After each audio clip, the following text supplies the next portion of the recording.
Hello everyone, welcome back to yet another political episode. We are back today and we're specifically going to be referring and talking about the said results in regards to the state of North Dakota, another state. But this, unlike North Carolina, it's not that real close. It's actually a very solid red state. But there was question in regards to how Cass County right here was going to go. Would it go for Republicans? Would it go for Democrats? But first, I want to see how North Dakota voted compared to 4 years ago. You'll see Donald Trump won the state of North Dakota by 65% 4 years ago. He improved that margin roughly around 2 points. And I think if we continue on like this, we will eventually carry the state like a Wyoming performance. There is absolutely no reason why we can't. The reason why we are not really doing so well when it comes to getting North Dakota up to 70% is probably because of Fargo. And I want to believe, Fargo and that city up here, blanking on the name, Grand Forks. I think that's what it's called.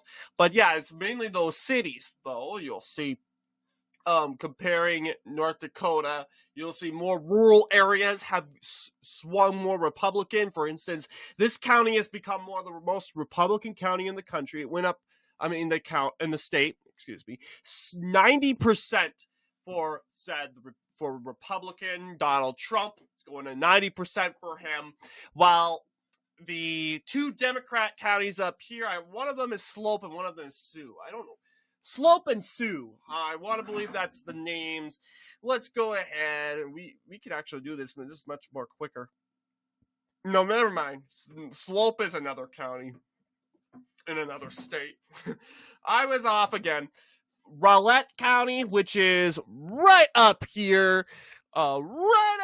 On the tippy top, I would say this is the most liberal, most said county, and part of the reason is because of the Native American population. You'll see Native American or Alaska Native alone, that is up to today in the 2020 census, 75%. So 75% of the county of Rowlett has been made up of Native Americans. Then again, the white minority is very, very small there. And looking at, I want to say, communities and cities, there are a couple cities in Rowlett County. You'll see it's very rural. If you guys think it's urban, and if it has the capital there, you're wrong.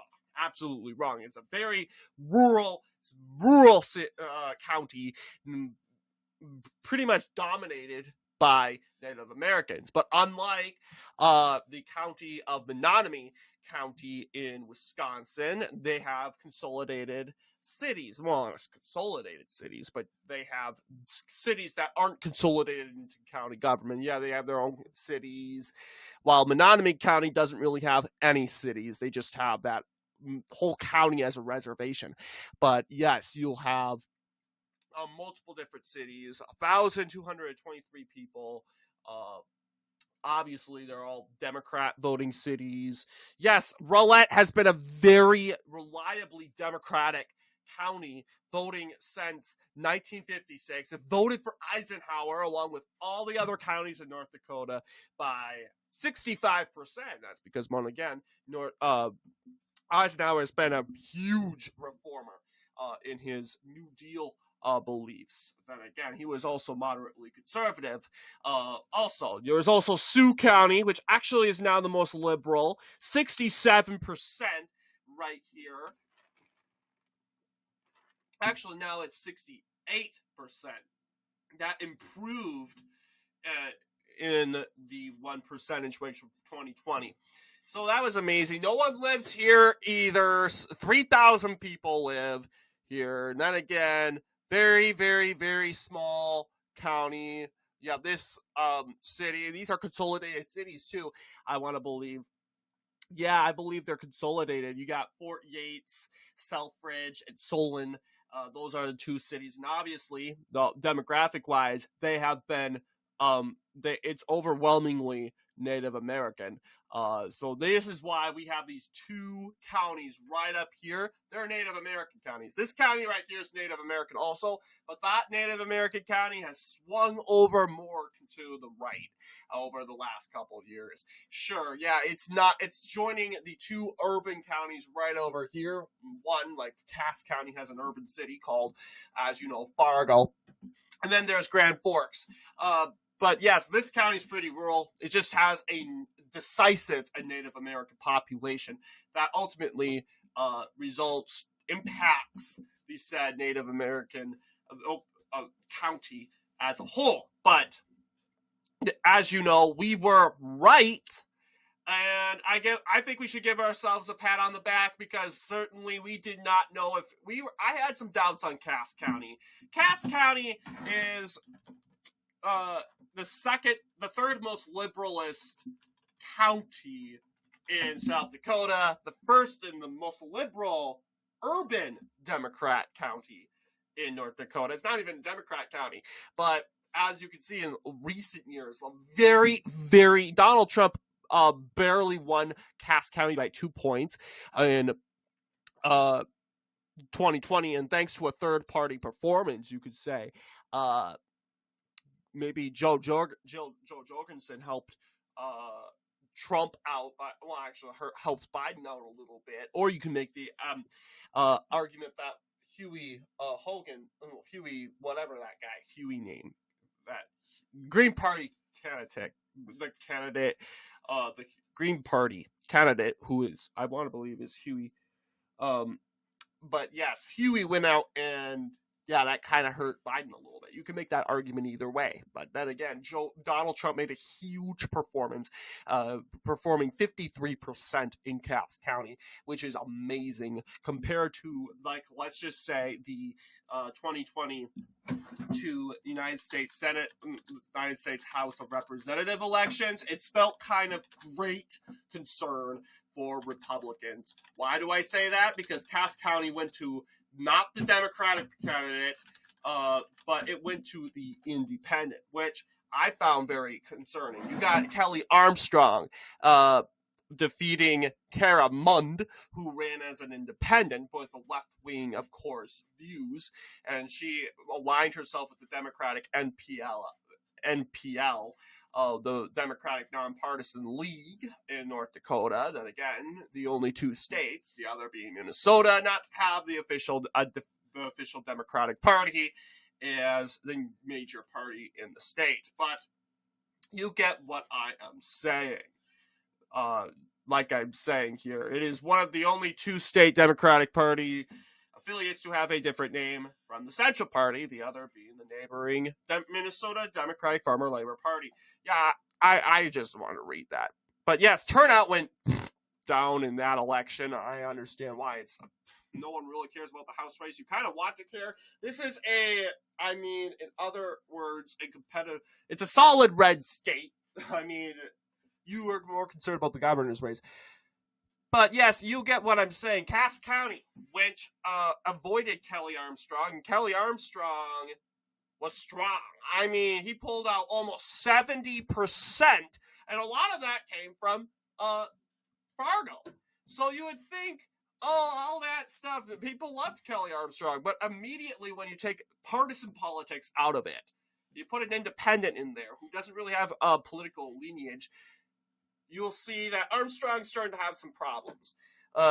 You see Kara Mund starts to perform. She managed to flip Cass, and of course you can win, obviously, without Cass County. How can a Democrat win without Cass? I think in ways, you'll see in 2018? Yeah, 2018, Cass County went Democrat. For Max Schneider, and along with that Grand Fork area. But we got to look at that county area too. But yeah, Grand Forks. Let's take a look at Grand Forks. So Grand Forks, Trump, it's actually really better compared to Cass for some reason. Grand Forks is, it's not the most biggest city compared to, as you should know, compared to like Fargo, but let's see. 59,000 people. That's still pretty good. See, that's in the middle of nowhere. But yeah. But Donald Trump won that county by 54% compared to his 53% performance. It wasn't really put in play. Cass County, on the other hand, was. And we were kind of concerned over that, if you will. But yes, I think, yeah, obviously Democrats can't win with Grand Forks. It's going to take a lot for Democrats to win North Dakota with only carrying Grand Forks and Cass. So I wouldn't be so concerned when it comes to that. So, interestingly enough, other than margins, I think we did pretty good. We should give ourselves a pat on the back. I think we are well-deserved a pat on the back. Like an acknowledgement. We did it. We got it right. But anyway, other than that, the analysis, I think a lot of people say, is Cass County now safe? Well, I think we improved the expectations. I won't say it's safe yet, but I think Cass County is only vulnerable if there's an independent. Like, in cases like North Dakota, Utah, Nebraska even, we've seen that when you get an independent, you would think, that independent's going to be falling because, identity politics and, the candidates, the other parties kind of not mobilized, but that's actually the opposite. Instead, maybe you don't get the other party fully mobilized on what the independent's running on behalf of, but you start mobilizing everyone of all sides, because overall we forget that people hate the two-party system. Then again, this Republican-Democrat thing, this left and right thing, this identity politics thing, not very popular, and that's why we have a lot of independents in the United States that refuse to take a part of that. But yes, this is what the map we went in and thinking it was going to look like. We were right, absolutely. So what do you guys think in regards to our analysis? Let me know down below. And as always, I will see you all in the next political episode.